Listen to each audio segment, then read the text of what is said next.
So let's get ready to put our box together. And for my box, I already have some of the pieces cut out. For the top of my box, I cut out, I don't think this is right. For the top of my box, I cut out the same process, guys, as we did for the lid, except we didn't take off that 1/8 of an inch. So this measures an 8 by 8. I didn't take nothing off. The side panels for this measure 4.5 inches by 8.5. You don't have to take anything off. You're going to leave it like that. There's no 1/8 of an inch coming off. Here is one of the wreaths from that paper. This is the one I'm going to use in my window, and a doily, and then this is just from a paper pad that I had, or I could have done the heart ones, but I felt like I really like this snowflake one, so that's what I'm going to use, and I'm going to add the doily. So that's what I'm doing, but you do whatever you like. So let's put our box together. For this, we're going to need our scoreboard again. After you have your pieces cut out, refer to the beginning of the video so you will know, but I will still, like I said, just or reverse it, rewind your video, and you'll hear the measurements. We're going to do the same thing for the sides. We're going to score at 1/2 inch, and it doesn't matter what way you turn it, because you're going to give it a 1/4 turn anyway, and you're going to score it at 1/2 inch again. So there's one. See how now I'm doing it the opposite way, but it doesn't matter what direction I put my paper when I score it, because I will still end up with the same thing. And because my paper is really thick, that's why I do it several times. Do the same thing on all 4 sides.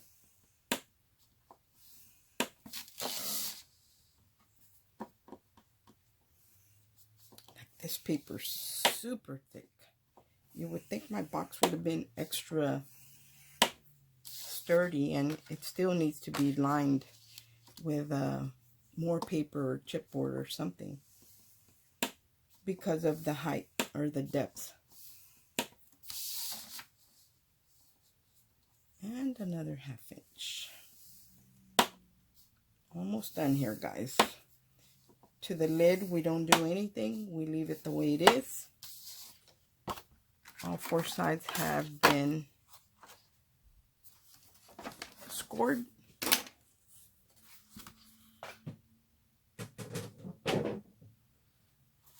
Now we're going to fold our score marks and burnish. Remember, we're folding towards the bump that is on our box, not on the side we scored, but the opposite. So just flip it over, and that's how you're going to, that's the direction you're going to fold your paper in. And I'm just using the bone folder that goes to my scoreboard. I do have a really nice one that I like, but since I have this one out, I'm just going to use it.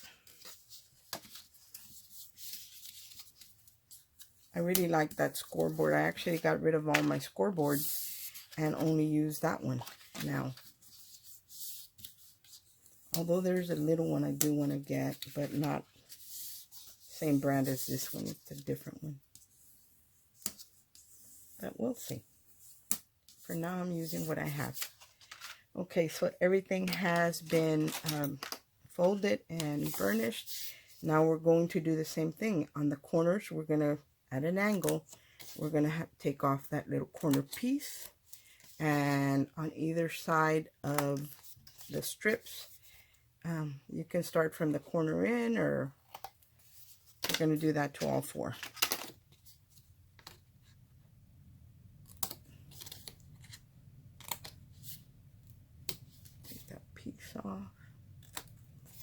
one, and right here. I think you guys pretty much have the gist of what I'm saying about this, how to cut these.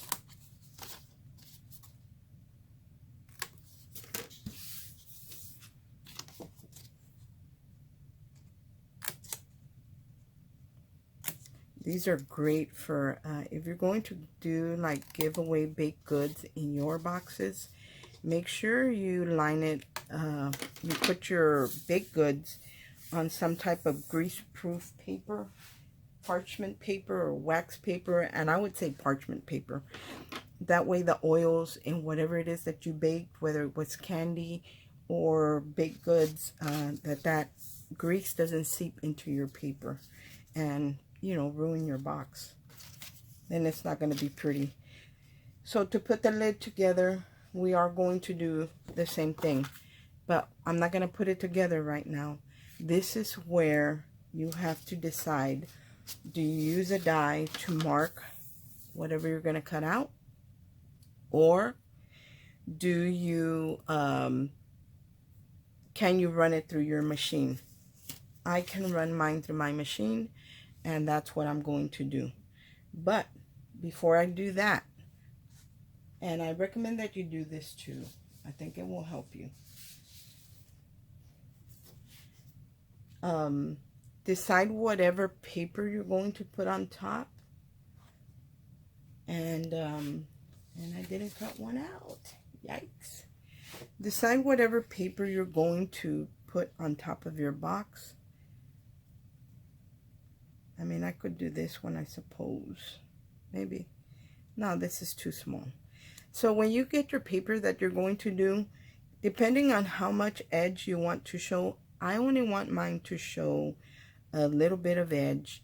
And I wanted to, I'm just going to, again, I'm going to cut an 8x8 piece of paper. And then I'm going to take off 1/8 of an inch on one side. I'm going to give it a quarter turn. And I'm going to take 1/8 of an inch because I want very little to be shown on the sides.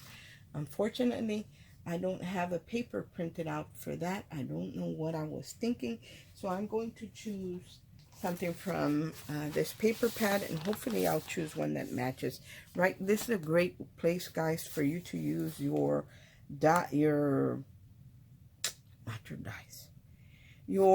paper.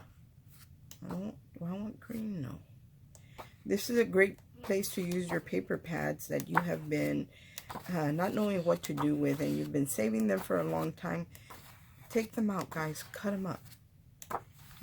Save your treasures in heaven and not here on earth. Just use whatever it is. So I'm going to use this one because I think this is pretty and it matches with what's going on in my paper. Come on. So I'm going to use this one, and I'm going to cut a piece of paper that measures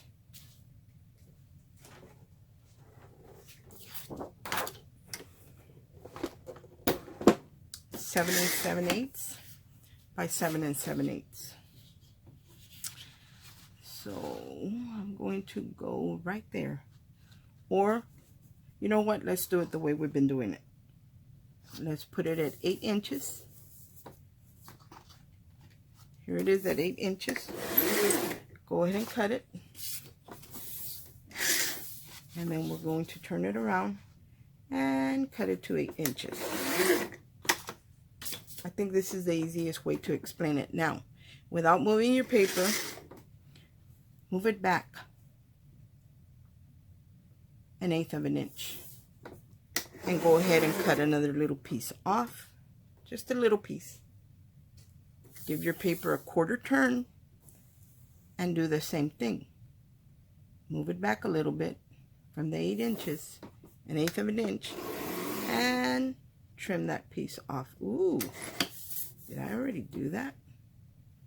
I must have cut it short. Anyway, you want to start off with an 8x8 piece of paper, and apparently I didn't. My paper was probably already cut or something. So you end up with a 7 7/8 by 7 7/8 square. Let me remove my paper trimmer. And the reason I use this paper trimmer, because I think it gives me more accurate cuts. So when I line this paper up, you're going to see that I only have a very small border. Just a little piece off. Yeah, that kind of looks about right. Okay, so there's my piece. You're going to take your piece, and this is why I cut on a magnetic shim, because I can line these papers up, and if I want to, I can tape them. If I don't want to, I don't have to tape them. I think I want it like this. I don't have to tape them because my magnetic shim is going to hold down my paper. You know, my hands are kind of dry, and I can't really move my paper. And the reason I recommend that you line it up and cut it like this, simply because it's very hard to get on the same spot. Unless you measure and give yourself a mark, it's very hard. I'm not going to fuss too much with this. I think I'm fussing too much with it. That's pretty good. So I'm going to choose my die, and I'm going to run it through my die cutting machine. I can do a square, I can do a circle, I can do anything that I want here. If you have an ornament shape, whatever you want to do. But I am going to do, I'm going to do a, I don't want to do a circle. I don't want to do a circle because the ornament is a circle, and I kind of would like a square. So I'm going to use the same ones I used yesterday. I can link these in the description box. They are from Carnation Craft. That is not an affiliate link for me, but they do ship to the US, and they ship to the US, and it's pretty reasonable. So I'm going to take my die, and I'm going to line it up. And I'm, you know, as straight as possible. You can measure or you can eyeball. I'm just going to eyeball. That's why I need to layer both my pieces together, because, and you can even tape them if you want. The problem with that is that sometimes your tape tends to move. Your tape tends to move, and then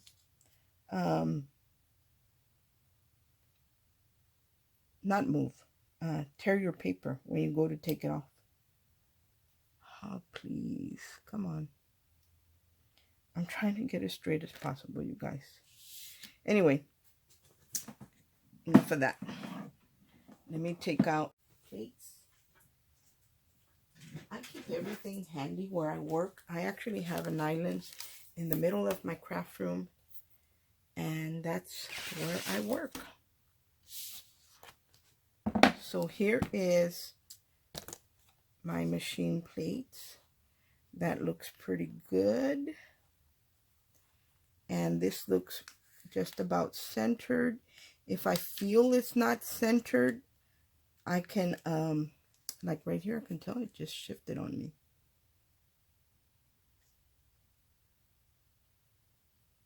I can move it before I cut it. So make your adjustments before you cut. And this looks like it's a little crooked. And again, I'm just eyeballing this. I think this square measures a 6 by 6. If I'm not mistaken. So here are my plates.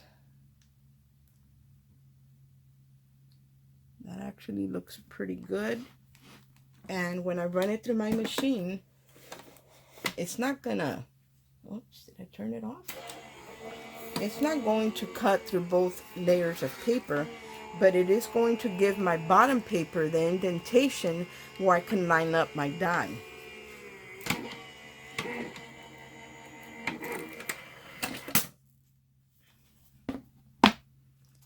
So I'm going to take off my plate, and what I do, guys, is I flip it. I flip it over. every time I run it through my machine, and I've gotten in the habit of doing that. So when I take this frame off and I take this top portion off, it cut through the top portion, one, but it didn't cut to the bottom one. Come on. So it cut the top portion off, which is going to be my decorative edge, but it didn't cut my bottom paper because my bottom paper is very, very thick. So now, see, I have the line there. I can just kind of wiggle this around, and it just kind of falls into place. So I know where it needs to be. Let me put my plate back on it, and I'm going to run it through again. And this time, hopefully, it will cut through my paper because, like I said, my paper is really thick. But it should be okay. If not, you can always line it up because you have the indentation.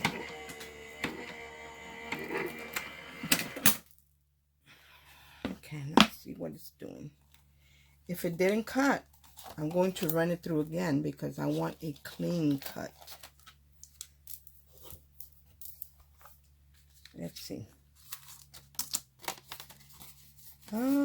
It's not completely cut, so I'm going to line it up again, but this time I'm going to turn it. I'm going to give it a quarter turn. It seems like there's more pressure in certain areas. Come on. There. So just give your paper and die a quarter turn and run it through again, and that should do it.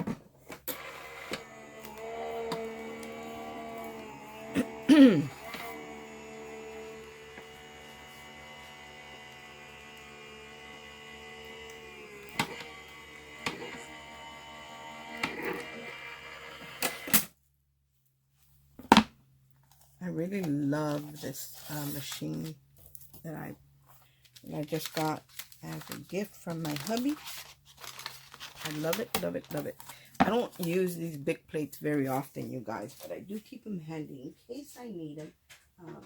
I won't need that anymore. You only need it to cut out your opening, but if you're, you know, freehand cutting, then all you need is a pair of scissors. So this is not garbage. I actually put this in my scrap pile, and I can reuse it. I'm done with the die. Let me get that one out of the way. I like the tattered edges on this one, and they do have them in ovals and rectangles and squares and all of that, but I don't have them. This is the only one I have, so that's the one I'm using, but I love it. Okay, so now we have that cut out, and by layering the two pieces together, your layering piece is going to layer up perfectly with the top of your lid. Now you think, well, that's pretty weak. Well, we're going to add the sides to it, and then we're going to add the inner box, and all that is going to give it strength. So kind of just, let's put this together. You're not going to add your designer paper yet. You're going to set that off to the side, because for now we're going to add the sides. We don't add the top until we've decorated the inner box, but we can put this box together, and that's what we're going to do now. So grab the sides that we had ready for this, and we're going to repeat the process. We're going to add glue to the bottom tab, which is the long one, not the short one, or tape, or whatever you decide to use. And we're going to line our box up. Make sure you are lined up really, really right up against that score line.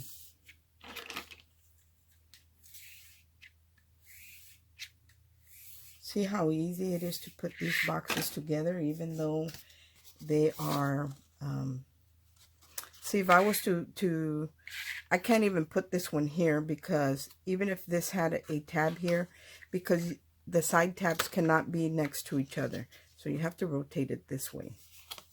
The tabs, the short tabs, have to be away from each other. And right now, when you only have one score mark, it doesn't matter. But if I had two, I mean, if I only had one tab, it doesn't matter. But if you have more than one tab, then it matters. So you have to be careful with that.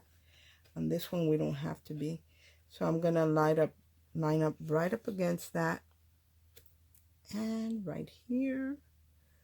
Not too far away, because if you're too far away, you're going to get a little opening in the corner that you're not going to want. Okay. The next one. This is going to be a lengthy video. I don't like this little piece that's left there.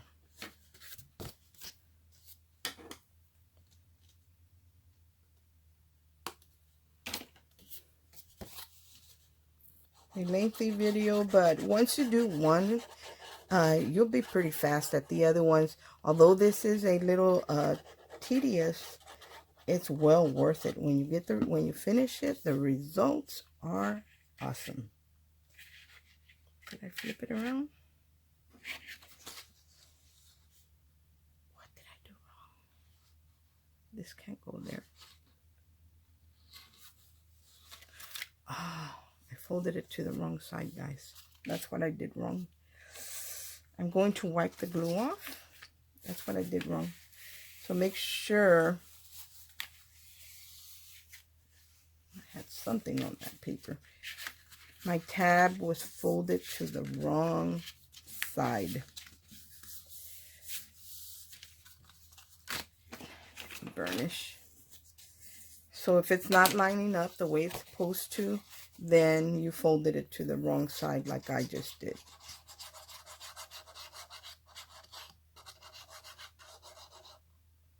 There's no way you could go wrong in the cutting, and when you score it, it's in the way that you fold it. That's where you can go wrong.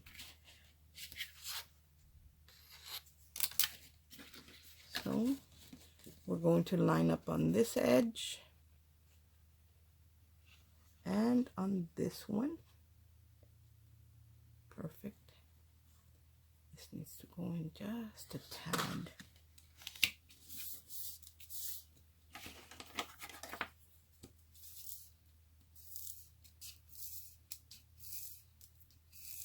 And then we have one more. And I believe I did the same thing on this one. I'll be darned. Yeah, I sure did.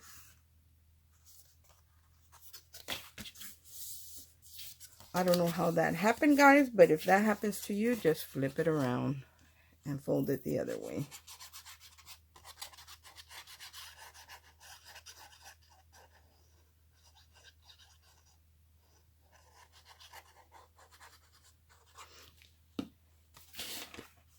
You know, the first time we did it, that didn't happen. So now I'm going to butt it up right up against that edge, because I don't want an opening there.